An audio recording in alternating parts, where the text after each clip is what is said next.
सदर तहरीक कश्मीर बरतानिया की शिरकत की। नस्ल कुशी के खिलाफ में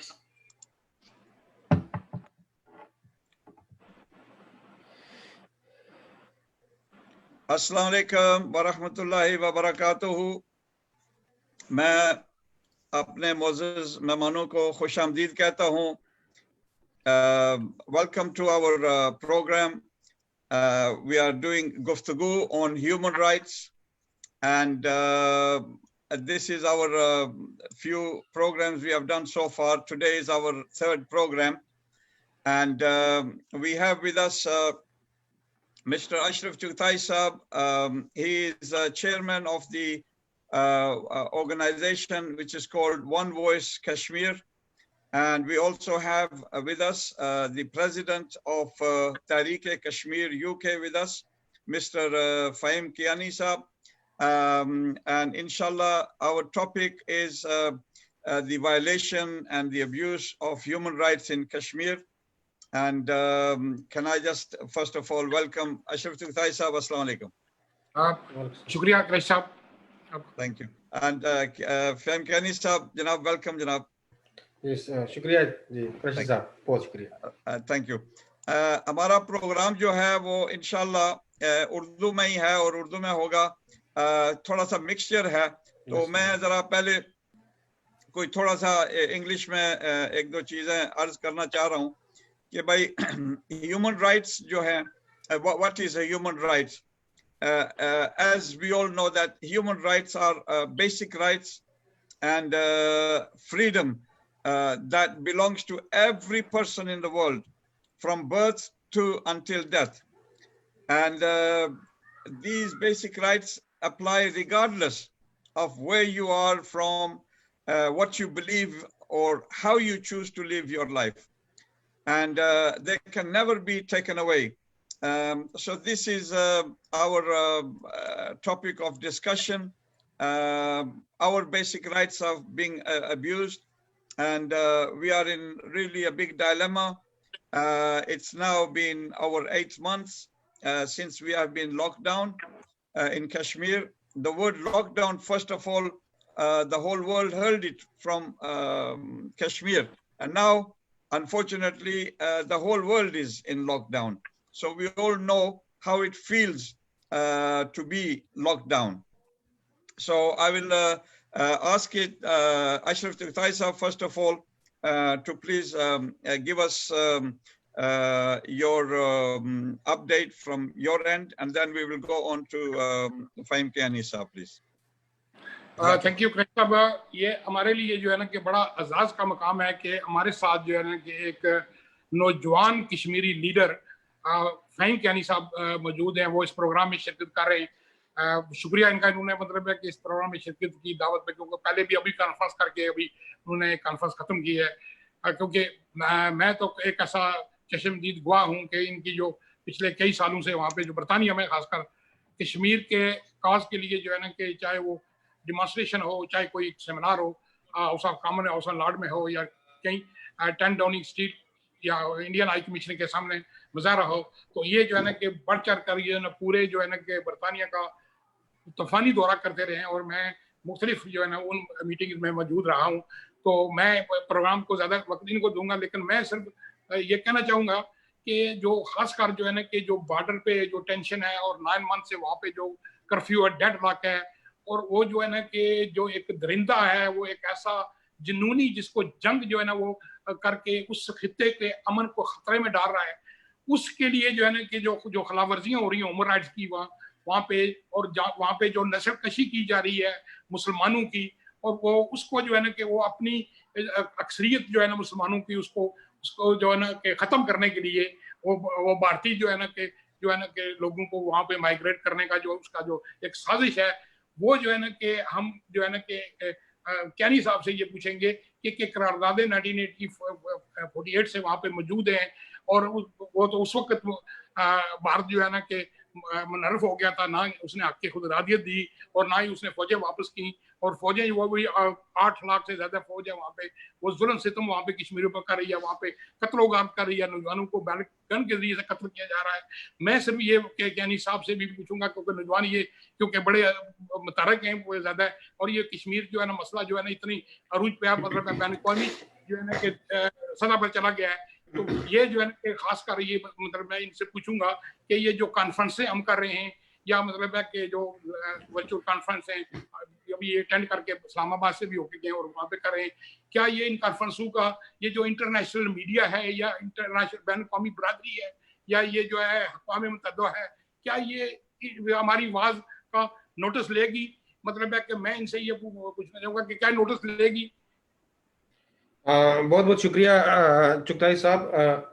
मैं थोड़ा सा आज क्योंकि गुलाम शबीर कुरैशी साहब ये मौजूद हैं, तो इनके वसातत से मैं चाहता हूँ कि थोड़ा सा मैं पस मंजर भी कश्मीर के हवाले से बता दूं कि देखिए हमारे पास जो ना 5 बड़े मौके आए कश्मीर के लोगों के पास। एक बड़ा मौका ये था कि जब सब कंटिनेंट के अंदर जब मुस्लिम लीग और कांग्रेस अपनी जदोजहद कर रही थी, वहाँ पर मुस्लिम रियासत के लिए कांग्रेस का एक अपना पॉइंट ऑफ व्यू था मुत्तहिदा हिंदुस्तान का, और मुस्लिम लीग डिस्क्रिमिनेशन के खिलाफ एक जदोजहद कर रही थी। उसी तनाज़ुर के अंदर एक बड़ी तहरीक 1931 के अंदर पहले फेज में हमारी शुरू हुई, वहाँ से मुस्लिम कॉन्फ्रेंस की बुनियाद रखी और एक नुमाइंदा तंजीम मुसलमानों की वहाँ पर बनी, जिसने पूरी रियासत जम्मू कश्मीर के मुसलमानों की रिप्रेजेंटेशन की। फिर हमने देखा कि ये जो फेज था बड़ा हमारे लिए क्रूशल था और बड़ा बुनियादी फेज था, और पूरी कश्मीरी कौम, पूरे रियासत जम्मू कश्मीर की अवाम इस प्लेटफॉर्म पे मुतहद थी। पर हमने देखा कि वो एक खास किस्म के सिनेरियो के अंदर उस सारी जदोजहद को हमारे शेख अब्दुल्ला ने नेशनल कॉन्फ्रेंस की तरफ डाइवर्ट कर दिया और डाइल्यूट कर दिया, और कांग्रेस के उस मौक़िफ़ की तायद की जो कांग्रेस के उस तो एक तो हमारी वहाँ से एक शेख अब्दुल्ला की सूरत में जो हमारी मिस्टेक हुई, आज हम उसी का खमियाजा भुगत रहे हैं। फिर 1940 जब 7 के अंदर वहाँ पर एक ऐसा फेज आया कि जब महाराजा ने ये कहा कि मैं पाकिस्तान के साथ स्टैंड स्टिल एग्रीमेंट किया, और आपको पता है कि इंडिया का बड़ा प्रेशर मौजूद था कि मैं मुख्तसर सी बात करूंगा ताकि ये हवाले को, इंडिया का बड़ा प्रेशर मौजूद था कि जो रियासत जम्मू कश्मीर का एक्सेशन जो भारत के साथ होना चाहिए। और आपको पता है कि लॉर्ड माउंटबेटन जुलाई 1947 में जम्मू में गया और महाराजा उससे मिलने से मुकर गया, और 1940 के अंदर कोआला के पुल के ऊपर नेहरू को महाराजा ने रोक दिया था, क्योंकि महाराजा का एक अपना स्टांस था और महाराजा को ये पता था कि ये नेहरू और ये सारे लोग ये उसको इस तनाज़ुर में नहीं मानते थे, क्योंकि वो ये कहते थे कि इसने रंजीत सिंह के साथ, इस डोगरा के इस कुमरान ने रंजीत सिंह के साथ गद्दारी की, माजी में इसका करैक्टर ठीक नहीं है, तो इस वजह से सक्सेशन का एक प्रेशर है। बड़ी लंबी तफसील है।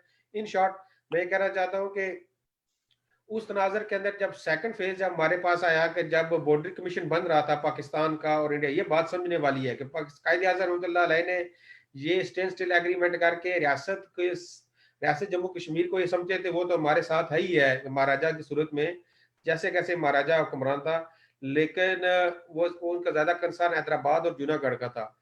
लेकिन जब इंडिया का प्लान उस वक्त जब देखा कायद-ए-आज़म रहमतुल्लाह अलैह ने, जब 14 अगस्त को पाकिस्तान बना और 15 अगस्त को इंडिया क्याम हुआ, तो 3 दिन यानी कि 3 दिन उन्होंने डिले किया। बॉर्डर कमीशन रेड क्लिफ ने, जो गुरदासपुर का जो डिस्ट्रिक्ट था वो मुस्लिम अक्सरियती डिस्ट्रिक्ट था, उसको पाकिस्तान का हिस्सा बनना चाहिए था। और ये कायद-ए-आज़म रहमतुल्लाह अलैह सारे सर्टन थे उस बार पर कहते हैं कि 14 का पाकिस्तान बन गया, लेकिन अभी तक तुमने ये जो ना बाउंड्री लाइन की, उसने कहा इस करते 3 दिन के बाद उसने जो बाउंड्री कमीशन ने जो बाउंड्री बनाई पाकिस्तान की उस तरफ से, गुरदासपुर डिस्ट्रिक्ट को उसने शामिल कर दिया वहां पे इंडिया में। आपको पता है कि फसादात हुए थे, तो ये भी एक बड़ी बड़ी बुनियादी वजह थी कि मुस्लिम अक्सरियती डिस्ट्रिक्ट से उन्होंने बहुत सारी बड़ी तादाद में मुसलमानों ने इस तरफ हिजरत करने की कोशिश की, और वहां से फिर बड़ी तादाद के अंदर शातें हुई और मुसलमान शहीद उस तरफ जो सिख भी हलाक हुए। तो इसके जो रेड क्लिफ इसका जिम्मेदार है, ब्रिटिश एम्पायर की ये डार्क चैप्टर है। अच्छा, ये जो गुरदासपुर डिस्ट्रिक्ट था ये क्यों हिस्सा बनाया गया, इसकी क्या वजह थी? इसकी ये वजह थी क्योंकि जो जमीनी रास्ता था वो कश्मीर का भारत की तरफ से वो सिर्फ गुरदासपुर डिस्ट्रिक्ट से होकर जाता था। अगर गुरदासपुर डिस्ट्रिक्ट पाकिस्तान का हिस्सा होता तो पहले इंडियन फौजें गुरदासपुर के ऊपर हमला करती, फिर उसके बाद फिर वो कश्मीर में इंटर होती, तो ये इन्वेजन होती पहले पाकिस्तान पर। लेकिन वो उसका रास्ते को क्लियर करने के लिए जब कायदे आजम ने देखा कि अब ये मजीद प्लान ये तैयार हो रहा है और बाकी भी लीडरशिप ने कि अब इन्होंने कश्मीर पर कब्जा हर सूरत करना है, और मुसलमानों की भी एक रेजिस्टेंस शुरू हो चुकी थी जम्मू के अंदर मुसलमानों का कत्लेआम, तो वहां पर हमारे इस फेज के अंदर उस वक्त भी जो शेख अब्दुल्ला था उसने अच्छा किरदार अदा नहीं किया, लेकिन चौधरी गुलाम अब्बास रहमतुल्लाह अलैह इस सारे लोगों ने बड़ा पॉजिटिव किरदार अदा किया। सरदार इब्राहिम, बड़ी एक लंबी तफसील हमारे लोगों की जिन्होंने उस वक्त जदोजहद करके खिता आजाद कराया, और इसमें जो हमारे कबायली भाई हैं वो आए, उन्होंने हमारे सपोर्ट किया। लेकिन गिलगित बल्तिस्तान के लोगों पे तो 4 दिन यानी 27 अक्टूबर को तो हमने देखे लोग कबायली 22 अक्टूबर को मुजफ्फराबाद आए, 12 अक्टूबर को हमने रालाकोट आजाद करवा लिया था, 13 अक्टूबर को रालाकोट आजाद करा लिया था, 12 अक्टूबर को हमने सेसा के अंदर रेवोल्यूशन जो ना रिवोल्ट स्टार्ट हो गया था, और 27 अक्टूबर को वहां पे कब्जा हुआ कश्मीर पर इंडिया ने किया। 4 दिन यानी कि 4 दिन ये एयरलिफ्ट की गई थी, यानी कि इतना एयरलिफ्ट करके श्रीनगर एयरपोर्ट पे सारी फौज उतारी, फिर वहां से 4 दिन गिलगित बल्तिस्तान के ऊपर बमबारी करता रहा, यानी कारगिल भी हमने फतह कर लिया था। 4 दिन हम पर बमबारी करता रहा गिलगित बल्तिस्तान के लोग, वहां पर तो कबायली नहीं थे, वहां तो मकामी लोग स्काउट्स थे जिन्होंने जदोजहद की। 4 दिन बमबारी के बाद वो 1 इंच भी गिलगित बल्तिस्तान का फतह नहीं कर सका इंडिया। तो 1 नवंबर 1947 को गिलगित बल्तिस्तान वहां पर उन्होंने अपनी आज़ादी की डिक्लेरेशन की। तो ये ऐसे जम्मू कश्मीर का आज़ाद कश्मीर गिलगित बल्तिस्तान आज़ाद हुआ। ये 2 फेज थे। तीसरा जो फेज मैं बताना चाहता हूँ कि आपकी सादत से कि आप बुजुर्गों की कितनी बड़ी जदोजहद है। थर्ड फेज जब ये आया कि जब बांग्लादेश बना, और उस वक्त इंदिरा गांधी ने पाकिस्तान की मजबूरी देखकर और जैसा कैसा भी है हमारे हुक्मरानों को ट्रैप किया, और एक इंटरनेशनल इशू को शिमला कार्ड के जरिए 2 ममालिक का हिस्सा ममालिक का मसला बना दिया बायलैटरलिज्म के तहत। तो फिर इंदिरा गांधी ने स्टेटमेंट दी थी कि मैंने जो अक़वाम मुत्तहिदा की करारदादें रद्दी की टोकरी की तरफ नजर कर दी है। अब कोई अक़वाम मुत्तहिदा की करारदादें, क्योंकि अक़वाम मुत्तहिदा की करारदादों का सिग्नेटरी इंडिया पाकिस्तान, तो इन्होंने बायलैटरलिज्म। तो आप लोगों की जदोजहद जयस कुरैशी साहब, आप कुरैशी साहब, आप और जितने भी हमारे बुजुर्ग लोग हैं कि आपने इस मसले को हाईलाइट किया। सख्त 4-4 फुट की, 3-3 फुट की, 2-2 फुट की बर्फबारी, चाहे अमेरिका में हो, चाहे यूरोप में हो, चाहे बरतानिया में हो, आपने इंडियन हाई कमीशन के सामने एहतजाजी मुजाहरे करके, आपने पार्लियामेंट में लॉबिंग करके तो एक इस मसले को इंटरनेशनल स्पेक्ट्रम में रखा। और आज हम देखते हैं कि दुनिया के पावर कॉरिडोर्स में ये मसला डिस्कस होता है, और जो दुनिया हमें ये कहती थी कि ये बायलैटरल इंडिया और पाकिस्तान, इसी पार्लियामेंट के अंदर जो 3 मरतबा ये मसला डिबेट हुआ, तीनों मरतबा लोगों ने कहा कि कश्मीरी इस ब्रिटिश पार्लियामेंट ने कश्मीरी इस मसले की बुनियादी फरीक है। तो इंडिया की जो सबसे बड़ी जदोजहद यही है कि इंटरनेशनल लेवल के ऊपर ये मसला डाई डाउन हो जाए। इंडिया ये कहता है कि मेरा इंटरनल मामला है, ये इंटरनेशनली इसको डिबेट ही बनाना चाहिए, लेकिन ब्रिटिश कश्मीरियों और पाकिस्तानियों ने और पूरी दुनिया के पाकिस्तानियों और कश्मीरियों ने और इंसानियत से मोहब्बत रखने वाले लोगों ने इस मसले को इंटरनेशनलाइज किया। जब थर्ड बड़ा फेज आया, फोर्थ बड़ा हमारा 1989 की जदोजहद, जिसमें हमने देखा कि वहाँ के लोगों को जब 1987 में इंतखाबी रास्ते पर जब वो चले तो वहां पर इलेक्शन रिग्ड किया गया। ओनली 4 सीटें हमें मिली थी, 4 सीटें, उसमें गिलानी साहब बाकी, और इसमें जो पीर साहब हैं अभी वो जो मुसल्लह जदोजहद के इस वक्त लीड कर रहे हैं, वो श्रीनगर सीट पे जीते थे। उसमें उनके पोलिंग एजेंट यासीन मलिक साहब थे, मशवाक मजीद वानी डार शेख जो फ्रंट के चीफ कमांडर भी रहे, और बड़ा वो उनके बॉडीगार्ड थे। ये सारे लोग पुरअमन जदोजहद के रास्ते पे 1987 में इलेक्शन में गए। इनका पूरा का पूरा यानी पीर साहब की पूरी कंस्टिट्यूएंसी एक मतलब ये समझ रहे थे कि एक लीडिंग से जीतेंगे। उस कंस्टिट्यूएंसी को रात को जीते, सुबह रात दिया सब। उन्होंने देखा कि कश्मीरियों ने कि इलेक्शन का रास्ता भी हमारा रोक दिया गया। फिर वहाँ के नौजवानों ने एक मुसल्लह जदोजहद शुरू की ताकि, और ये जॉन कैनेडी ने भी और ये सब लोगों ने बड़े बड़े मैल्कम एक्स और जितने भी लोग देखे आज़ादी के लिए कुर्बानियां देनी पड़ती हैं। और जब मैल्कम एक्स ने भी ये कहा था कि अगर आप आज़ादी के लिए मरना नहीं चाहते तो मर नहीं सकते तो अपनी डिक्शनरी से फ्रीडम का लफ्ज निकाल दें। फिर एक तहरीक वो शुरू हुई। फिर आपने जब तहरीक मकबूजा कश्मीर के अंदर शुरू हो रही थी तो आपने उस तहरीक को जस्टिफाई किया, आप उस तहरीक को इंटरनेशनलाइज आप लोगों ने किया। आपने 91 के अंदर एक बहुत बड़े मुजाहरे किए। आप लोग आपने लीडिंग रोल अदा किया। फिर हमारे पास जो पांचवा बड़ा फेज जो आया हमारे तहरीक आज़ादी कश्मीर में 9/11 के बाद। 9/11 के बाद हमारी आज़ादी की तहरीक को इंडिया ने चाहा किस तरीके से टेररिज्म के साथ जोड़ा जाए, लेकिन किस तरीके से टेररिज्म के साथ जोड़ा जा सकता है कि ये तो अक़वाम मुत्तहिदा की जनरल असेंबली में ये डिबेट हुआ है ये चीज़ के फॉरेन फोर्सेस के खिलाफ जदोजहद करना आज़ादी के लिए, वो वहाँ की इंडिजिनस वहाँ की अवाम का बुनियादी हक है, वो जो भी रास्ता अख्तियार करे अपनी आज़ादी का उसको लिजिटिमेट रास्ता करार दिया जाता है। तो ये आप लोगों की जदोजहद है कि इंडिया को इस महाज के ऊपर भी आपने शिकस्त दी। और जब नरेंद्र मोदी की आपने मिसाल दी, नरेंद्र मोदी जब यहाँ पर आया तो नरेंद्र मोदी ने को इस बरतानिया में बैन था वो आने पे, जब उसने गुजरात के फसादात की वज़ीर आला के बना तो पहली मरतबा तो उसने समझा था कि मैं, उसने फ्राइडे को क्रशी साहब उस टीम के बुनियादी हिस्सा थे, जस क्रशी साहब के अशरफ क्रशी साहब उस टीम में इस प्लानिंग में इन्होंने एक बहुत अहम किरदार अदा किया। नरेंद्र मोदी ने फ्राइडे को दिन चूज किया था, फ्राइडे का दिन 6:30 बजे हमारे लिए बिजी तरीन ये दिन था। और ये हमारे अशरफ क्रैशी साहब इन लोगों बुजुर्गों का विजन था कि हम अगर पूरे तरीके से अगर हम कंपेन करें, लोगों को निकालें और लोग निकलेंगे। बाद लोग हमें कहते थे, इनके साथ इनके कोलीग कहते थे कि हमारे लिए मसला हो जाएगा, अंदर कोई 8, 10, 15 हज़ार बंदा हो, हम बाहर 200-300 बंदे हों। तो इन बुजुर्गों की जो कमिटमेंट है, इन्होंने कहा कि हर सूरत में हम मुजाहरा करेंगे। वो 1 लाख कश्मीरियों के का कातिल है और हम 1 लाख कश्मीरी शुहदा के वारिस हैं। और ये नारा और नजरिया हम लेके अशरफ क्रैशी साहब बुजुर्ग, ये हमारे बुजुर्ग, इनकी क़यादत में, इन जैसे दीगर बुजुर्गों की क़यादत, अजय सदीक साहब हो गए, ये लंदन में तारक डार साहब हो गए पाकिस्तानी कम्युनिटी के, इसी तरह हमारे आरफ क्रैशी साहब, बहुत सारे इनके नौजवान, यासर आलम साहब है, मैं तो किस का नाम अपना हुक्मदाद कादरी साहब, ये इस रीजन के अंदर वहां पर बुनियादी इसी जगह पे जलसा कर रहा था। तो इन्हीं के स्पोर्ट के तहत हमने वहां पर एक बहुत बड़ा एहतजाजी मुजाहरा 13 नवंबर को माइनस टेम्परेचर हो गया था उस वक्त, अगर आप देखें 13 नवंबर 2015 को। और आप वो मंजर जानते हैं क्रैशी साहब के, वहां पर हजारों की तादाद में लोग मौजूद थे, वो जगह कम पड़ गई थी। और एक तारीखी मुजाहरा, यानी इस टाइम और जुम्मे के टाइम पर इतना तारीखी मुजाहरा करना आसान काम नहीं था। तो ये हमारी एक बहुत बड़ी सक्सेस है। और जहां तक पार्लियामेंट्स के हवाले से आपने बात की, कॉन्फ्रेंस का बहुत बड़ा इम्पैक्ट है। मैं छोटी से मतलब एक 1.5 मिनट में बात खत्म करूंगा, फिर आप इसमें बात करें कि इस पार्लियामेंट की और इस लॉबी का इम्पैक्ट इतना ज्यादा है कि इंडिया पूरे वसाइल लगा रहा है, पूरे वसाइल कि मुझे पूरी दुनिया में एक ऐसा मुल्क मिल जाए जो इंडिया की इस मौक़िफ़ की तायद करे। Kashmir is integral part of India, Kashmir Bharat का अटूट अंग है।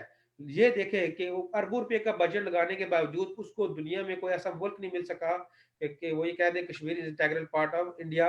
लोग हमें कहते थे इन लॉबीज का क्या है जी, वो लेबर पार्टी ने क्या, कश्मीर लेबर पार्टी के कश्मीर के रेजोल्यूशन से क्या कश्मीर आजाद हो गया? आप देखें एक ही उसने स्टेटमेंट दी है लेबर पार्टी के लीडर ने, तो आपको कितनी तकलीफ हुई है? आपको इस रेजोल्यूशन के बाद कितनी बड़ी इंडियन लॉबी ने अपनी जदोजहद की, कितनी बड़ी कंपेन की। इनका जो नैरेटिव बिल्डिंग होती है इसका बड़ा इम्पैक्ट होता है।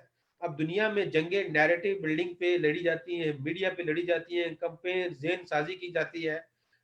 इसके हवाले से मैं बहुत आपको मिसालें दे सकता हूँ। अभी जो अफगानिस्तान इराक की वॉर में क्या क्या चीज़ें हुई, सीरिया की वॉर में क्या क्या चीज़ें, पैलेस्टाइन की देखें, पैलेस्टाइन में नैरेटिव बिल्डिंग की बड़ी जदोजहद की गई, इसराइल ने अपनी नैरेटिव बिल्डिंग की। लेकिन आपको पता है कि वो जो एक कश्मीरी बच्चे और एक पैलेस्टीनियन बाप एक बच्चे को छुपा रहा था बिन के पीछे, वो एक तस्वीर ने पूरी दुनिया के अंदर एक तहलका मचा दिया। और जब रशियन फोर्सेस ने जब अफगानिस्तान पे इन्वेड किया था तो एक बच्ची की जो तस्वीर वो भूरे रंग की जिसकी आंखें थी, उसकी तस्वीर ने पूरी दुनिया उस तस्वीर में खौफ दिखाया गया। इस बच्ची की आंखों में कितना खौफ है, और पूरी दुनिया में वो बाद में उस पूरी तस्वीर को उस फोटोग्राफर को अवार्ड मिला दुनिया का। तो ये नैरेटिव बिल्डिंग मीडिया के थ्रू कंपेन्स होती हैं, कॉन्फ्रेंस के जरिए नैरेटिव बिल्डिंग होती है। ये हर तहरीकों का बुनियादी एक बेस बुनियादी फैक्टर होता है किसी तहरीक को मंतकी अंजाम तक पहुंचाने के लिए। जज़ाकल्लाह अपना फ़हीम कियानी साहब, आपने बड़े खूबसूरत अंदाज से पूरी हमें तफसील समराइज्ड तरीके से आपने बताई। और मैं यहाँ सिर्फ चंद जो मेहमान प्रोग्राम में शिरकत कर रहे हैं इस वक्त, शोएब राजा साहब, मिर्ज़ा साहब और अजीज खान साहब, अवैस हैदरी साहब, अब्दुल शकूर साहब और शकूर कुरैशी साहब, इंतसार तौकीर साहब और भी दीगर मौजूद साथी जो हैं, वेलकम सब दोस्त जो प्रोग्राम में आए हैं। सॉरी अगर मैं आप लोगों का नाम नहीं ले सका, पर बहुत बहुत मशकूर हैं हम आपकी जो है वो प्रोग्राम में शिरकत की। तो सैयद इमरान जबार साहब माशाल्लाह वो भी पीटरबरो से तशरीफ लाए हैं, बहुत बहुत शुक्रिया जनाब। अच्छा, तो ये जो तफसील कियानी साहब ने बताई है, इसको ज़रा आगे आप चुगताई साहब इसको मुख्तसर करके आगे जो है आगे की तरफ चलें कि भाई यहाँ से हमें आगे किस तरफ निकलना है, किस तरीके से निकलना है और किस तरह हम सारे लोग आपस में मिलकर कोई लाए अमल करें जिस जो आगे निकले। हमारे अंदर सफ़ों के अंदर बहुत सारी हमारी तंजीमें हैं, लेकिन उनके अंदर कोई यूनिटी वाली बात या इकट्ठा है तो यूनाइटेड है सारे, मकसद तो एक ही है सबका, लेकिन कोई जो इस तरीके से मिलकर अपनी एनर्जी को इकट्ठा करें ताकि एक पूरे फोर्स के साथ हम ये मसले को जो है वो कामयाबी की तरफ ले जाएं। थैंक यू कुरैशी साहब। जनाब फ़हीम कानी साहब ने जो माशाल्लाह कश्मीर का पस मंज़र 5 फेजेस में जो है ना बड़े तफसील से बता दिया है।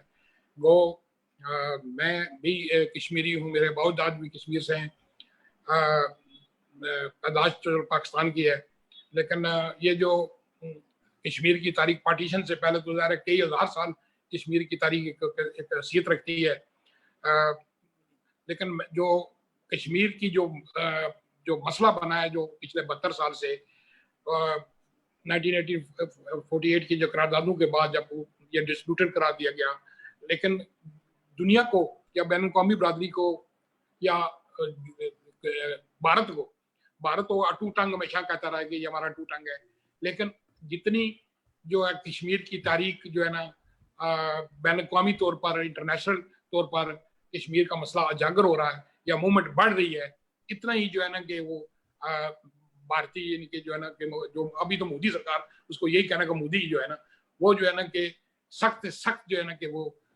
जंगल जैसे कानून नाफज करना शुरू कर दिया, जैसे उसने 3-5 अपना ए और जो है ना 270 जो उसने किया था शुरू में, वो इसलिए किया था क्योंकि 1959 तक जो है ना हिंदू जो है ना जब भी जाते थे कश्मीर में अपना वीजा लेके जाते थे।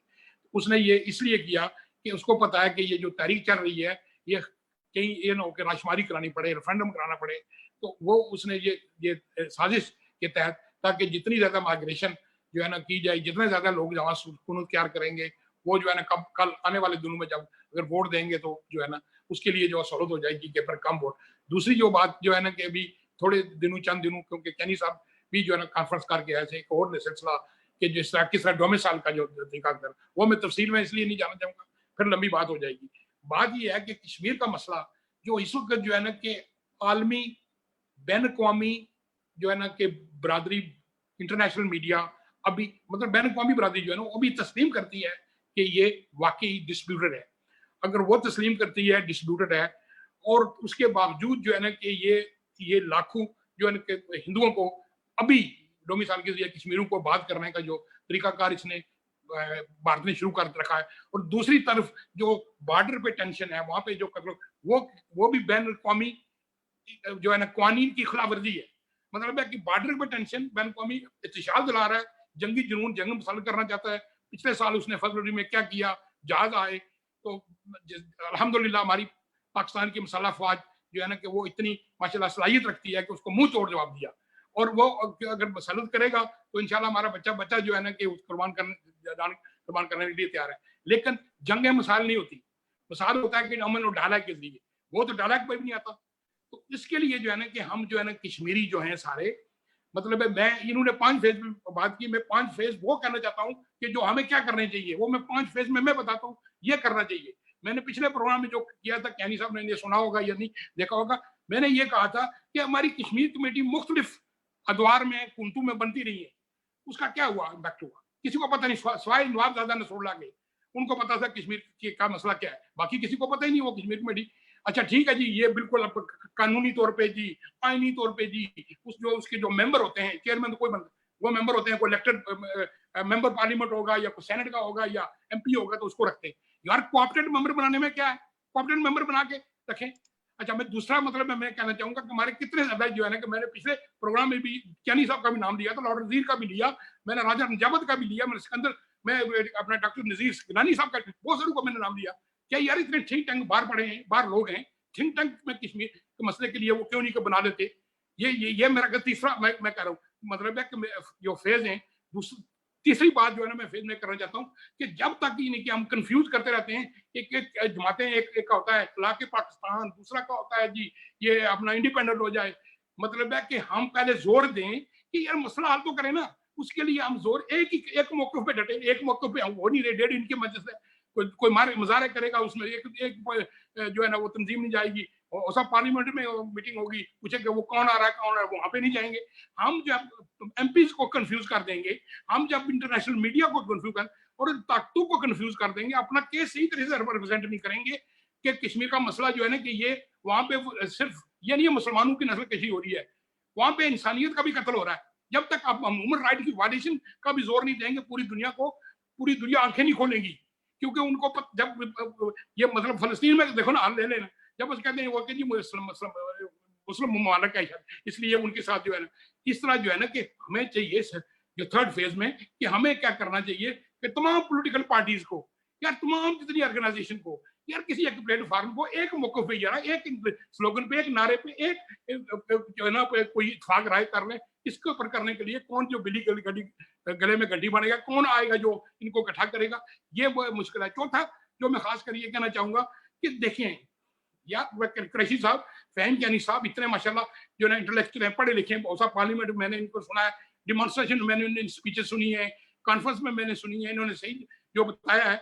मतलब मैं बिल्कुल आनी शायद हूँ कि इन्होंने बहुत मीटिंग की, जोर दिया कि वो जो है ना कि ये मोदी सरकार आ रहा है वेम्बले में, लंदन में, कौन इतना उसका कॉन्फ्रेंस सेंटर, इतना बड़ा कॉन्फ्रेंस सेंटर है कि इतने कहाँ कश्मीरी होंगे, अंदर से 15-20 हजार निकलेंगे, पता नहीं क्या हो जाएगा, इजाजत लेने में भी मुश्किल हो जाती है। यार पुलिस वाले देते हैं, लेकिन इन्होंने कामयाब करा के दिखाया।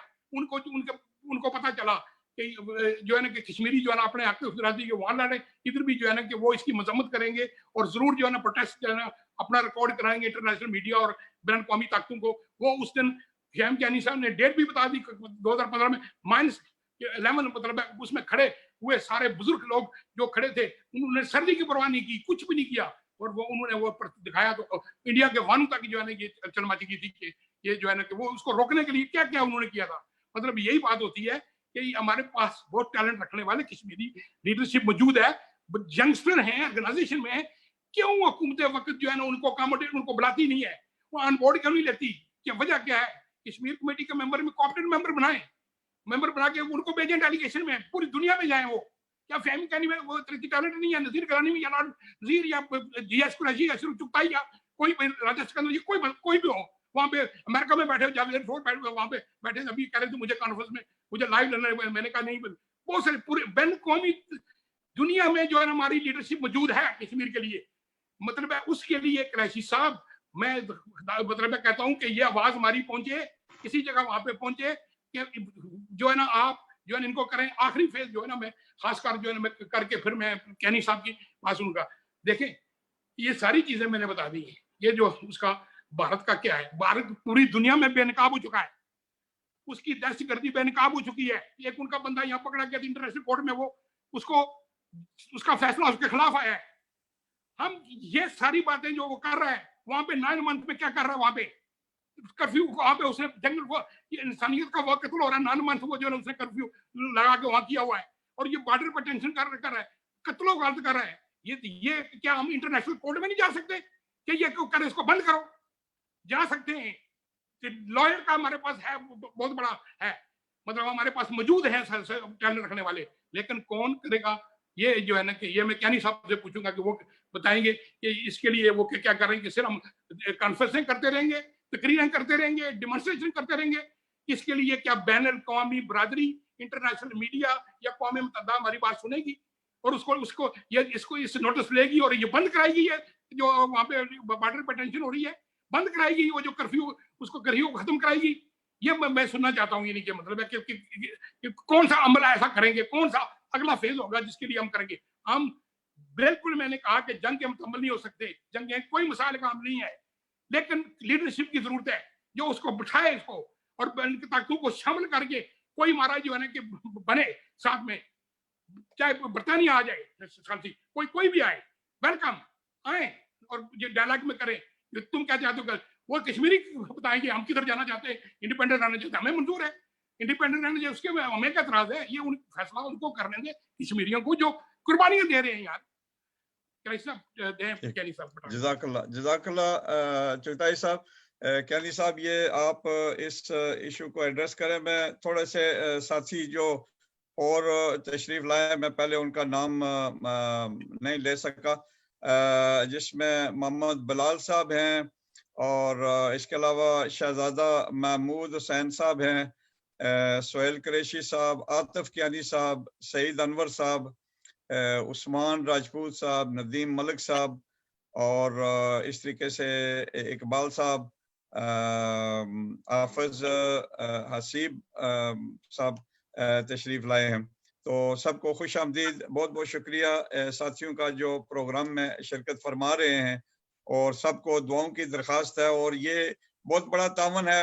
हम इस वक्त कुछ कर तो नहीं सकते, लेकिन कम अज कम एक गुफ्तो शनीद के हद तक जितनी हमारी कोई ताकत या सकत है, तो ये मिलजुल कर जो साथी सुन रहे हैं, जो हम यहाँ बैठे प्रोग्राम को कर रहे हैं, तो सारे मिलजुल कर कुछ कोशिश ये करनी है कि हमने आगे निकलना है। तो इसके ऊपर कैनी साहब, जो चुगताई साहब ने पॉइंट्स रेज किए हैं कि हमारे सफ़ों के अंदर तंजीमों के साथ यूनिटी, और दूसरा जो है कोई थिंक टैंक का सूरत हाल, ये गवर्नमेंट क्यों नहीं इस तरफ करती कि ताकि जो लीडरशिप, जो असल लीडरशिप हैं कश्मीर के, उनको मौका दिया जाए अपने मुकदमे को पेश करने का। बिस्मिल्लाह कियानी साहब।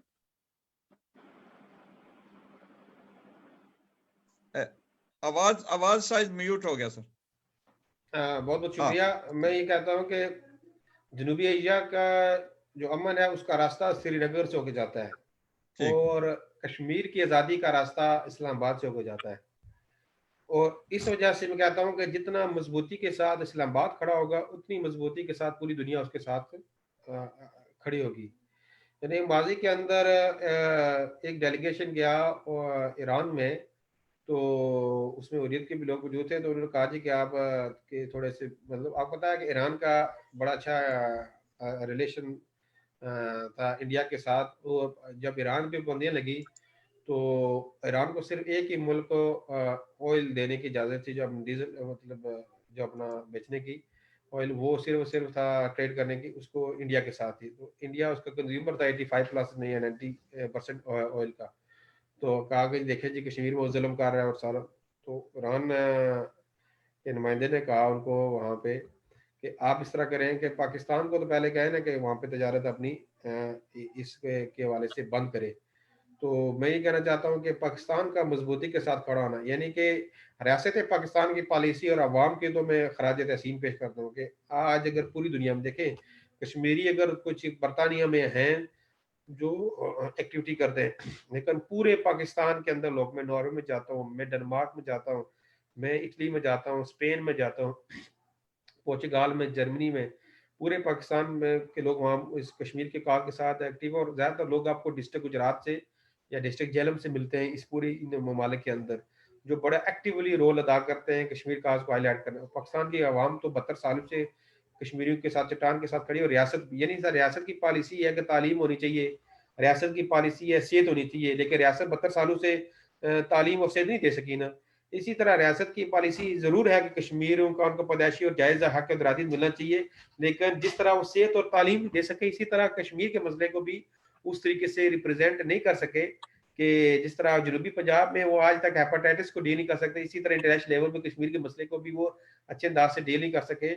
तो मैं समझता हूँ कि रियासत पाकिस्तान की तो हम तायद करते हैं, लेकिन मैं हुकूमतों की बात कर रहा हूँ कि हुकूमतों के रोल की उन्होंने वो ड्यू रोल नहीं प्ले किया। कि आपको इस पूरी असम्बली में 10 से 12 लोग ऐसे नहीं मिलते होंगे जो कुछ मसला कश्मीर को फुली अवेयर हों ये निमाजी की हुकूमत में जब डेलीगेशन बनाने की बात आई तो जो डेलीगेशन जिसने रशिया में जाना था उसको पहले ले लिया, उसको कहा गया कि तुम कश्मीर के डेलीगेशन में उस मेंबर पार्लियामेंट को एमएनए को कि तुम जा रहे हो, तुम बताओ। उसको ये नहीं पता था कि सैयद अली शाह गिलानी कौन है और महबूबा मुफ्ती कौन है और फारूक अब्दुल्ला कौन है। वो दुनिया टीवी के अंदर लाइव इंटरव्यू में वो एक्सपोज हो गया। तो ये जो जो सीरियसनेस उनकी नजर आती है। तो कहने का मकसद ये है कि पाकिस्तान के हुक्मरानों को एक वाजिया पॉलिसी बनानी चाहिए और रियासत की पॉलिसी मौजूद है वाजिया, उस पॉलिसी को टो करने के लिए, उसको फॉलो रखने के लिए। जहां तक हमारे दरमियान एक कश्मीर कमेटी की जो डिबेट है कि कश्मीर कमेटी के हवाले से बता दो, देखें बात सुने कि जो कमेटी होती है ना वो पार्लियामेंट्री कमेटीज होती हैं, ये हुकूमतों को रिकमेंडेशन दे सकती हैं। ठीक है, नवादा नसरुल्लाह और जितने भी लोग थे फॉरेन डेलीगेशन लेके जाते थे, लेकिन उनकी जो रिस्ट्रिक्शन नहीं है कि किसी कश्मीर कमेटी के चेयरमैन को कोई गवर्नमेंट का बैरूनी गवर्नमेंट का नुमाइंदा मिले, वो फॉरेन मिनिस्टर ही कर सकता है। जो पार्लियामेंट्री कमेटीज होती हैं उनका ये काम होता है, जिस तरह पेट्रोल की होती है, जिस तरह साहब की अकाउंटेबिलिटी की अकाउंट्स कमेटी है, इस तरह ये पार्लियामेंट में इतना टाइम नहीं होता कि हर मसले को बड़ी डेप्थ के साथ किया जाए। इसमें तमाम पार्टीज के मेंबर होते हैं हर कमेटी में, उसमें डिबेट होती है और डिबेट होकर रिकमेंडेशन दी जाती है और पार्लियामेंट हुकूमतें उस पर इम्प्लीमेंटेशन करती हैं। तो ये पार्लियामेंट और ये कश्मीर कमेटी बाकी कमेटियों से मजबूत तरीन कमेटी इस वजह से है कि ये सेनेट और अपना पार्लियामेंट की मुश्तरका कमेटी है, यानी पावरफुल है। इसमें दोनों मेंबरान इसमें शामिल हैं। तो ये इसका जो हेड होता है वो मिनिस्टर के इक्विवेलेंट उसको प्रोटोकॉल दिया जाता है। तो ये असली चीज़ है कि हुकूमत ने इस पॉलिसी को अपनाना और कश्मीर की पॉलिसी के हवाले से अब कश्मीर कमेटी कितनी रिकमेंडेशन मौजूद है। अब हुकूमत की विल चाहिए कि किस लेवल पे उसको आगे लेके चले। हमारा जो असली मुतालबा है कि नायब वजीर खारजा, यानी कि नए सिर्फ नायब वजीर खारजा बनाना चाहिए जो मसला कश्मीर के ऊपर से वर्क करे। इसकी देखें फॉरेन मिनिस्टर की और भी बड़े इश्यूज होते हैं, उसके ऊपर भी उसने डिस्कस होता है। बाकी भी ट्रेड है, वो हर चीज़ फॉरेन दुनिया के साथ जो तल्लुकात बनाने होते हैं वो फॉरेन मिनिस्ट्री के ऊपर डिपेंड होता है। फॉरेन मिनिस्ट्री के ऊपर फॉरेन मिनिस्ट्री में एक नायब वज़ीर खारजा बनाएंगे तो तब जाके आप पाकिस्तान मसला कश्मीर के ऊपर फोकस कर सकता है। इसके हवाले से बाकी जो कश्मीर कमेटीज़ हैं ये पाकिस्तान के अंदर मोबिलाइजेशन करने के लिए अपने पार्लियामेंट को हुकूमतों को रिकमेंडेशन देने के लिए इस हद तक तो करामद है, लेकिन इससे ज़्यादा कोई काम उनकी नई इख्तियार और नई ज़्यादा कर सकते हैं। वैसे जिस तरह हमारे लीडर आगे बैरून सतह के ऊपर पार्लियामेंट में कॉन्फ्रेंस कर लें, इसी तरह कश्मीर कमेटी का चेयरमैन आके भी तकरीर कर लेगा। लेकिन असल जो देखे जब ये फैसला किया गया टोनी ब्लेयर ने कि अपना इराक में हमला करना है, तो उस वक्त फौरन सबसे पहले उसके वजीर खारजा ने बता दिया कि फौरन फ्रांस का मुस्लिम मालिक का फौरन दौरा किया ताकि इनको समझाया जाए कि क्या हमारा पर्पज है, वो हम उसकी मुखालफत करें या हिमायत करें, लेकिन किस तरह एक्टिवली रोल अदा की। इसी तरह ये जो 5 अगस्त की एब्रोगेशन आर्टिकल 370-35 हुआ तो इंडिया ने तो बहुत सारे डेलीगेशन पूरी दुनिया में भेजे, उनकी फॉरेन मिनिस्टर बहुत से लोगों से मिला, मुलाकातें की, मोदी बेशुमार मालिक का दौरा उसने किया। तो मैं ये समझता हूँ कि एक्टिवली रोल अदा करना और उसको प्ले करना चाहिए। और जहाँ तक हमारे कश्मीर के लोगों की नुमाइंदगी की बात है, इसके ऊपर डिबेट हो रही है कि किस तरीके से इनको नुमाइंदगी दी जाए और क्या इस पे ऊपर एक बड़ी अलग प्रोग्राम हो तो एक बड़ी तफसील के साथ इसके मुख्तलिफ पहलू पे डिस्कशन की जा सकती है। लेकिन अभी तक जो हमारे जो कश्मीरी जमातें हैं उनके सबसे बड़ा जो एसेट है वो हमारे कश्मीरी लोग हैं, यानी कि पाकिस्तान के लोग था, लेकिन मैं थोड़ा आज़ाद कश्मीर की पर्सपेक्टिव में बात करना चाहता हूँ कि 1 मिलियन कश्मीरी पूरी दुनिया में अरब से लेकर यूरोप तक मौजूद है, जो पूरी दुनिया में 12 लाख भी कह सकते हैं, 13 लाख भी कह सकते हैं उनको, 1 मिलियन प्लस कश्मीरी मौजूद है। अच्छा, उसमें अशरफ चौधरी साहब जैसे लोग इसमें बेशुमार बड़ी तादाद में, जिस तरह नाम इन्होंने लिया, बाकी दीगर लोग भी मौजूद है। इनकी भी अभी तक कोई सीरियस नोट पे एक ऐसी मीटिंग नहीं बुलाई गई आज़ाद कश्मीर की हुकूमत से कि हमें किस तरह मसला कश्मीर को आगे लेकर चलना चाहिए। यानी 100-200 एक्टिविस्ट को चले पाकिस्तान मुजफ्फराबाद इनमें जाना मुश्किल है। आप पूरे यूरोप से मैंने इनको जब पिछली मरतबा गया हूँ तो मैंने कहा जी कि आप इस तरह करें कि आप 5 साल मुसबा बनाएं, हुर्रियत के ऑल पार्टी हुर्रियत कॉन्फ्रेंस ने मेरा प्रोग्राम रखा, उनके मैं हेडक्वार्टर में गया, वहाँ पे भी मैंने राय रखी और बाकी इनकी लीडरशिप को भी, आज़ाद कश्मीर की लीडरशिप को ये मशवरा दिया कि आप दोनों यानी आज़ाद कश्मीर की लीडरशिप और हुर्रियत की लीडरशिप यानी मकबूजा कश्मीर की नुमाइंदगी करते हैं, आप मिल बैठ के 5 साल मनसूबा बनाएं इंटरनेशनली हमने किस तरह मसला कश्मीर को उजागर करना है। अगर पार्लियामेंट में 4 कॉन्फ्रेंस करनी है तो 4 ही होगी।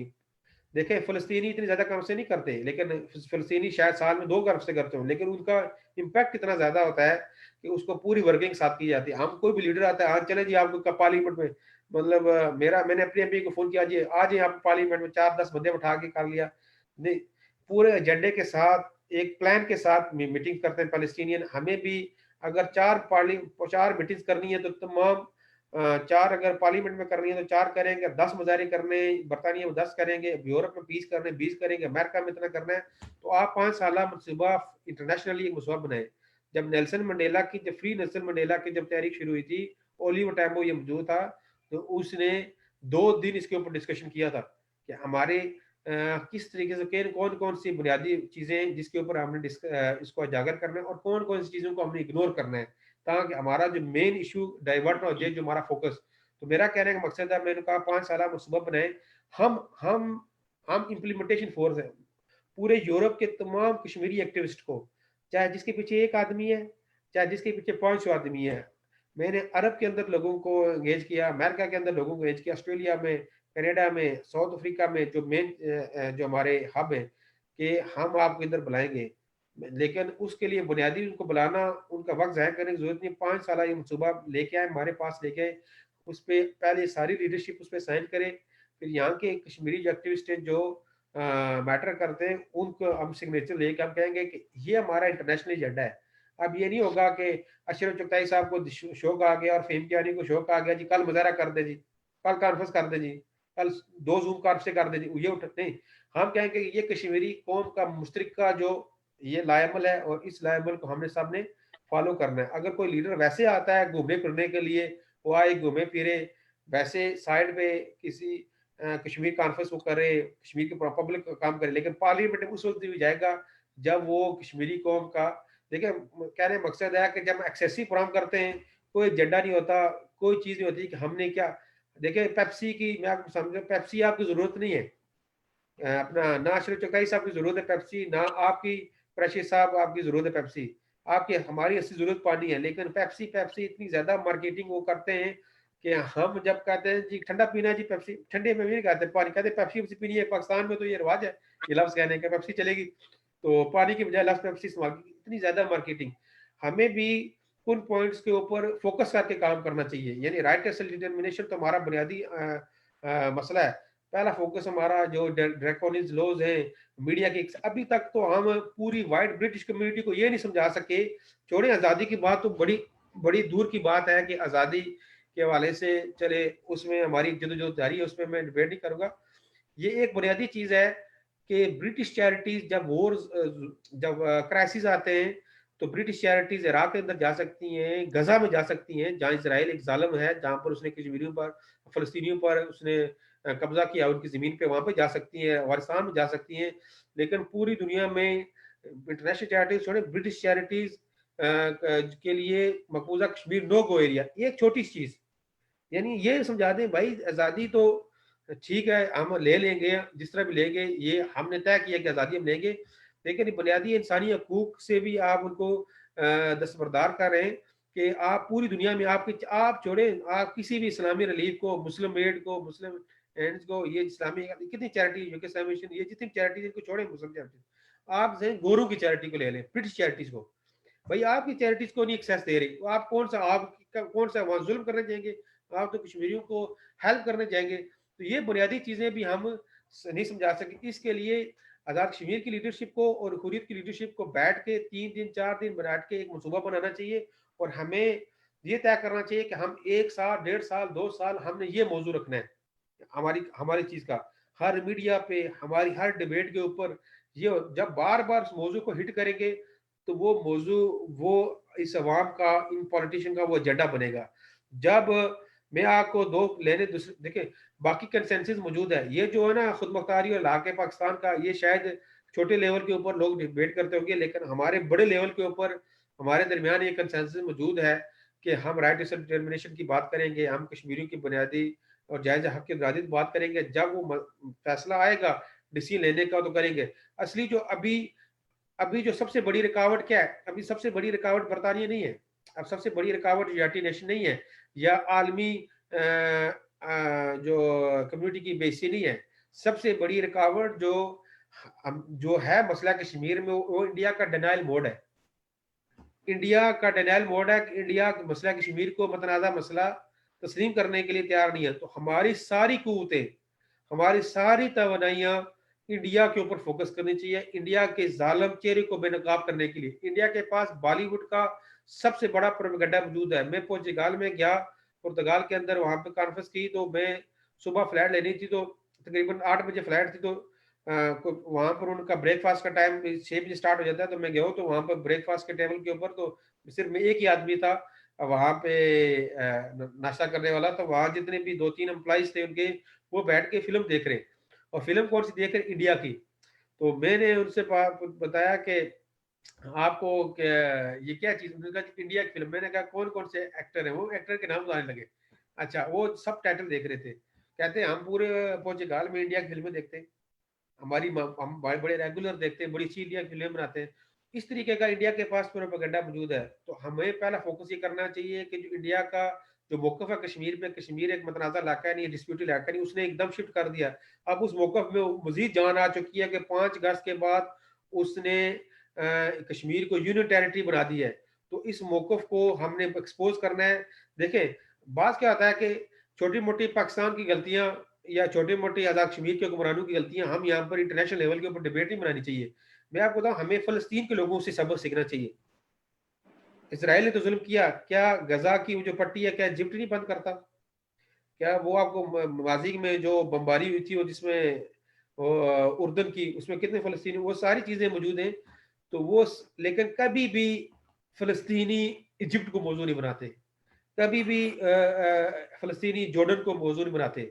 फलस्तीनियों को पता है कि हमारा जो असली टारगेट है, बुनियादी जो हमारी ऑक्यूपेशन की जो बुनियादी जो मसला है, वो इसराइल है। हमने इसराइल को बनाना है, हमने अपनी बहस को डाइवर्टिंग करना इजिप्ट के अंदर, जॉर्डन के अंदर, और ये फलस्तीनी के अंदर। हमारा भी कंसेंसस ये है, लेकिन इसके ऊपर फोकस करना चाहिए कि हमें हर फोरम पे भारत के ज़ल्माना चेहरे को बेनकाब करना चाहिए। और छोटी मोटी जो मसाइल हैं हमारे मुजफ्फराबाद के हुक्मरानों की वजह से या इस्लामाबाद के हुक्मरानों की वजह से, वो उनको डिस्कस करने के लिए, इस्लामाबाद के हुक्मरानों का हिसाब करने के लिए 20 करोड़ अवाम पाकिस्तान में मौजूद है। मुजफ्फराबाद के हुक्मरानों का हिसाब करने के लिए 45 लाख मौजूद आज़ाद कश्मीर में मौजूद हैं। उनको क्या क्या करना चाहिए? ठीक है, वो कर भी रहे हैं, लेकिन हम यहाँ पर इंटरनेशनल कम्युनिटी में बैठ के इस्लामाबाद और मुजफ्फराबाद को डिस्कस करने की बजाय हमें दिल्ली को डिस्कस करना चाहिए, उसके ज़ल्माना चेहरे को बेनकाब करना चाहिए। ये हमारा एजेंडा होना चाहिए। और इंशाल्लाह इसके बड़े पॉजिटिव हम इम्पैक्ट देख रहे हैं कि इंटरनेशनल लेवल के ऊपर 48 ईयर्स के बाद ये हमारा मसला, 1965 के बाद हमारा मसला डिस्कस हुआ। 2 मरतबा हमारा मसला अभी ये जो इस मौजूदा हुकूमत में हमारा डिस्कस हुआ है जनरल असेंबली के अंदर, उसका कोई आउटपुट नहीं है, उसका कोई, लेकिन उससे हमें नुकसान भी नहीं हुआ। लेकिन एटलीस्ट किसी न किसी तरीके से वो इनपुट आया उसका कश्मीर के हवाले से, वो बड़ा जानदार इनपुट नहीं था। लेकिन आप देखें 1965 से लेके सिक्योरिटी काउंसिल में तो मसला डिस्कस ही नहीं हुआ। तो ये अभी फिर उसके बाद इसी हाल में 2 यूनाइटेड नेशन की रिपोर्ट आ रही है। 72 सालों में हमारे पास कोई legal document United nation human right council का नहीं था। 2 रिपोर्ट्स आना, ये बहुत हमारी सक्सेस है। तो अब सोशल मीडिया के जरिए हमारे जो इंडिया के अंदर हमारा बहुत बड़ी पॉपुलैरिटी हमारी पैदा हो चुकी है। जो इंडिया के अंदर सिविल सोसाइटी हमारे हक में बात कर रही है, वहाँ के राइटर्स हमारे हक में बात करें, तो अब बहुत सारी चीजें कश्मीरियों के हक में जा रही हैं। डिस्पाइट जो मोदी अपनी फाशिस्ट रिजीम के जरिए डोमिसाइल लोगों को चेंज कर रहा है, डेमोग्राफी को चेंज कर रहा है, ये सारी चीजें अपनी जगह मौजूद है। जी, जज़ाकल्लाह कियानी साहब, माशाल्लाह बहुत सारी अच्छी गुफ्तगू हुई और काफ़ी जानकारी। और चुगताई साहब की तरफ मैं आता हूँ, उससे पहले मैं अर्ज करूँगा कि ये वक्त जितना भी दरकार है, वो तो जब तक आज़ादी नहीं होगी, चाहे वो दिनों में होती है, महीनों में होती है, सालों में होती है, ये तो एक सिलसिला जारी और सारी रहेगा। लेकिन जो इस वक्त सूरत हाल है वो सोच वाली ये है कि 5 साल नहीं, 5 महीने नहीं, बल्कि 5 दिनों में हमें कोई एक्शन करना चाहिए। जो हमारे बहन भाई जो हैं वो 8 महीने 9 महीने से जो है वो नजर बंद है और उनके लिए हर किस्म की जो है मजबूरियां जो वहाँ मौजूद हैं। तो अवेयरनेस तो पूरी दुनिया में आ चुकी है। हम अपने ये बंदों को जाकर यानी कि जमात जिस तरह वो अपने मुसलमानों को जाकर दोबारा मुसलमान करती है, हम अपने ये कश्मीरियों को जाकर उजागर करते रहेंगे सारी दुनिया में।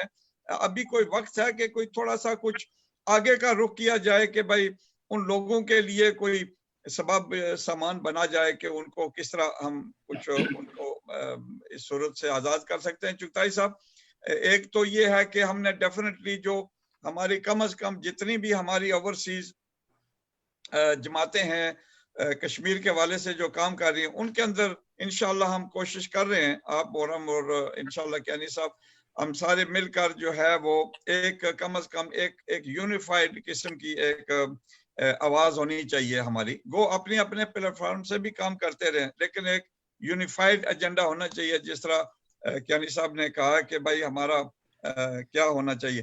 तो चुगताई साहब, आप जो है वो काइंडली इसको थोड़ा वाइंड अप करें। आज माशाल्लाह हमारा सेशन काफी लंबा हो गया और चंद और साथी भी तशरीफ लाए हुए हैं, अमरेज हुसैन साहब भी और गुलाम हसन साहब और इस तरह दीगर और भी साथी आए हुए हैं। वेलकम सारे दोस्तों का मैं मशकूर हूँ जो प्रोग्राम को देख रहे हैं। जज़ाकल्लाह। चुगताई साहब, इसको जरा थोड़ा सा अभी वाइंड अप कर तरफ जो है वो समराइज करके करें जी। जी थैंक यू जनाब कियानी साहब ने बड़ी तफसील से, बड़े डिटेल से जो है ना सब पहलुओं पे रोशनी डाली। मैं लंबी बात नहीं करूंगा कि दो चीजें जो है ना कि एक चीज जो उन्होंने कही है कि जी एक अनबोर्ड है, एक तजवीज़ है, माइंड में है सबके कि जी इस्लामाबाद का इन्होंने जिक्र दिया, 2-4 दफा पार्लियामेंट का जिक्र किया, उनका जिक्र किया कि जी के नायब जो है ना वजीर खारजा का, तो उसमें तो मैं जो कहना चाहूँगा अच्छी तजवीज़ है, लेकिन ये मतलब है कि इनका इस हुकूमत का या अगली हुकूमत का मेरा ख्याल है कि इनकी बस की बात नहीं है, क्योंकि आइन में तरमीम करेंगे जो किसी इशू पे हो, या ये तो कश्मीर इशू एक नेशनल इशू है, या ओवरसीज पाकिस्तानियों का जो 90 लाख से उनका इशू है, इन पे ऊपर जो है ना उनकी वो कान नहीं होते ना करते। हाँ, जो मैंने बात की थी जो कश्मीर कमेटी की, वो कियानी साहब ने मानी है कि कश्मीर कमेटी के वाकई स्ट्रांग कमेटी होती है, लेकिन मैंने जो बात जिक्र की थी कि कोऑप्टेड मेंबर जो होते हैं वो तो उसमें तो कोई तरमीम करने की जरूरत नहीं, कोई ऑर्डिनेंस करने की जरूरत नहीं। जब कश्मीरी जो है ना 5-7 बंदे जो है ना कि वो जो डेलीगेशन जाते रहे हैं, ये कियानी साहब इस दौर में, ये जो मौजूदा हुकूमत है 2 साल में नहीं गए, पिछली पीपल्स पार्टी की 4 हुकूमतों में और नून लीग की 3 हुकूमतों में डेलीगेशन बाकायदा जाते थे नुमाइंदा, लेकिन उनमें से सारे बिल्कुल वो यूं समझे कि कश्मीर के मामले पे नहीं, उनको कोई खास जो है ना पूरी मालूमात या केस सही तरीके से बाहर दुनिया की मतलब स्वार्थ खानों में, मुल्कों में, पार्लियामेंट में सही तरीके से प्रेजेंट नहीं कर सके। उन्होंने किसी कायदे को अनबोर्ड नहीं लिया।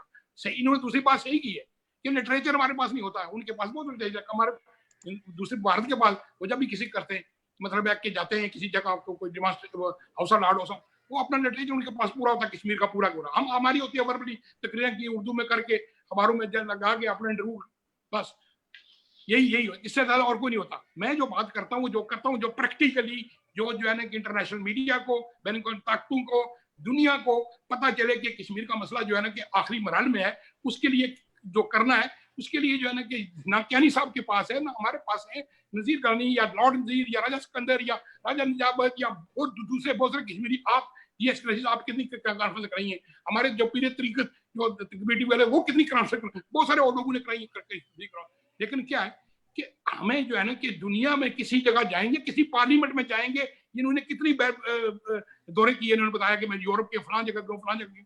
यार जब किसी जगह जाएंगे एक कार्ड लेके ऑर्गेनाइजेशन का, उसका इम्पैक्ट इतना नहीं होगा। मैं बताता हूँ इसलिए नहीं होगा क्योंकि वो एक ऑर्गेनाइजेशन जा रही है, छोटी सी ऑर्गेनाइजेशन जा रही है, अपना प्लेटफॉर्म में जा रही है।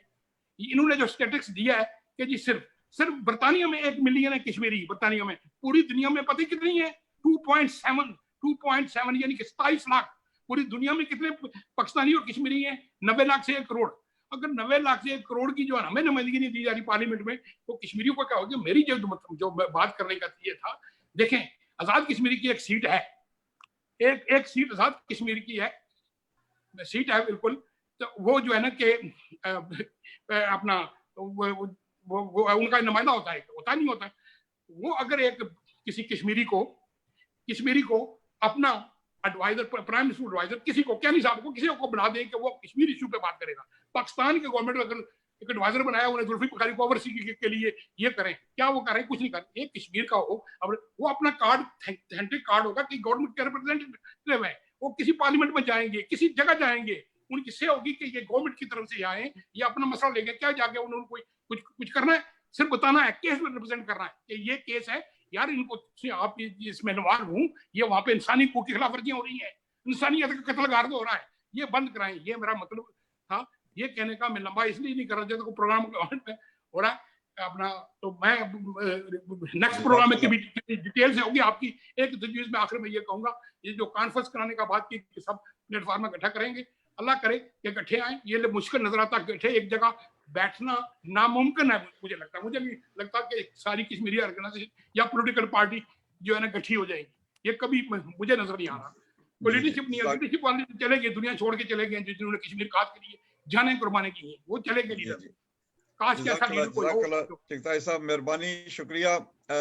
सारे तो 100% तो शायद ना ही इकट्ठे हों, लेकिन इंशाल्लाह कोशिश जारी है। इस तरह एक 2 4 तंजीमें जो इकट्ठी होती इंशाल्लाह अगर 60% भी हम यूनिफाइड हो गए तो फिर भी बहुत बड़ी कामयाबी है इंशाल्लाह। तो कियानी साहब आखिर में कोई 1-2 मिनट पैगाम आखिरी। इंशाल्लाह बहुत मेहरबानी, ये पहला प्रोग्राम आप तशरीफ लाए हैं। इंशाल्लाह हम वक्तन फक्तन आपको जो है याद करते रहेंगे ताकि आप हमें भी और कौम को अपने अपडेट करते रहें कुछ मामलात जिस तरह भी आगे चल रहे हैं। तो आप कोई आखिरी अल्फाज कहें फिर इंशाल्लाह इख्तिताम पे। बहुत शुक्रिया। हमने बड़ा अचीव किया है। ये मसला नहीं है कि हमने कोई 72 सालों में कोई अचीव नहीं किया। 72 सालों में देखेंगे इंडिया ने पूरी कोशिश किया कि इस मसले को इंटरनेशनली एलिमिनेट कर दिया। आपके सामने हैदराबाद ने पूरी अपने आप को एक आजाद रियासत डिक्लेयर किया था ना, किस तरीके से उसको इन्वेजन किया, किस तरीके से, वो दूर की बात नहीं है। आपके सामने जूनागढ़ का मसला देखे कि किस तरीके से उसने एक्सेशन किया और क्या उसके साथ हाल हुआ। तो आप हमारे ऊपर तो कब्जा 1947 में है। आपकी ही पड़ोस में, आप ही के बॉर्डर के साथ, कश्मीर के बॉर्डर के साथ एक और मुल्क भी था जो आज़ाद मुल्क था, जिसपे चाइना ने कब्जा किया 1949 के अंदर। तो आज वो पूरी दुनिया में उसका नाम लेने के लिए कोई तैयार नहीं है। आज उस मुल्क का नाम खुद पाकिस्तान के लोग और कश्मीर के लोग भी नहीं जानते कि कोई मुल्क मौजूद था। यानी आपका पूरा मसला उस असल नीयत के अंदर मौजूद होना, ये आपकी बड़ी सक्सेस है। और ये जो मिसाल आपने देना, सूडान की मिसाल देते हैं, ईस्ट तैमूर की मिसाल देते हैं, वो मिसालें अपनी जगह ठीक है यूनाइटेड नेशन की, लेकिन ये एक एटमी कुव्वत है। हमें एक बहुत बड़ी ताकत से अपनी आज़ादी की डिमांड करें, एक बहुत बड़ी इकानमी के हवाले से हम जो कर रहे हैं, तो इस के हवाले से हमने उसको मतलब बैकफुट पे लेके गए। तो मैं बड़ा पुरुमीद हूँ इस हवाले से। और जहाँ तक तमाम जमातों का मसला है, जमातें इस हवाले से ये नहीं हुआ कि किसी ने एक इधर मुजाहरा किया और दो से गली में जाके दूसरा किसी ने मुजाहरा शुरू कर दिया। हम यूनाइटेड है, हमारे सारे जो इस काज के ऊपर हम यूनाइटेड है। लेकिन यह है कि एक लीडरशिप की तरफ से जो बेस कैंप असली जो इस तहरीक का आगाज या तहरीक का इनिशिएट होना चाहिए, वो बेस कैंप की तरफ से होना चाहिए। तो बेस कैंप वो अपना ड्यू रोल प्ले करे और एक विजन का एक लाए अमल उसको इनिशिएट करे। उस इनिशिएटिव के ऊपर सारी जो जमातें हैं इंटरनेशनल लेवल के ऊपर, उसके ऊपर इम्प्लीमेंटेशन करने के लिए तैयार है। एक मरतबा फिर मैं आपका शुक्रगुजार हूँ कि आपने मुझे इस अहम टॉपिक पे लिया।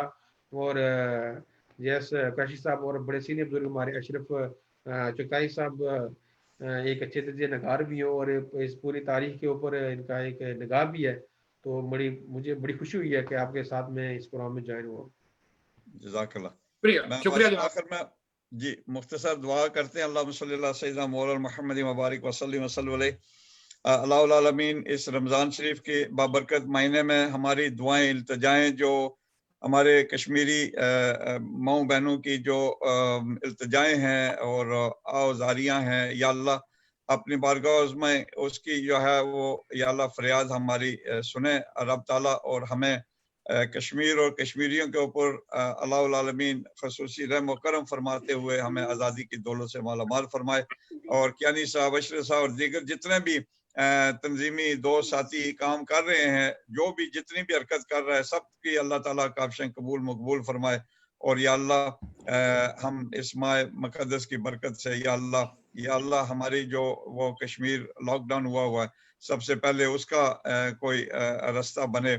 और अल्लाह ताला मजीद हमें सब दोस्तों के अंदर हिम्मत, ताकत और अल्लाह ताला ईमानी नूर के साथ हम सबको मज़य्यन मुनव्वर फरमा कर हमें कामयाबी कामरानी अता फरमाए। व आखिर दावाना अनिल हम्दुलिल्लाह रब्बिल आलमीन सल्लल्लाहु तआला अला नबी। इंशाल्लाह दूसरा अगला प्रोग्राम भी जल्दी करेंगे। दो साथी जो देख रहे हैं प्रोग्राम, तो इंशाल्लाह इस पे ऐलान होता जल्दी, 1-2 दिन में अगला प्रोग्राम का भी ऐलान करेंगे। जज़ाकल्लाह, thank you very much Kiyani साहब, चुगताई साहब, जज़ाकल्लाह, थैंक यू। अस्सलाम वालेकुम।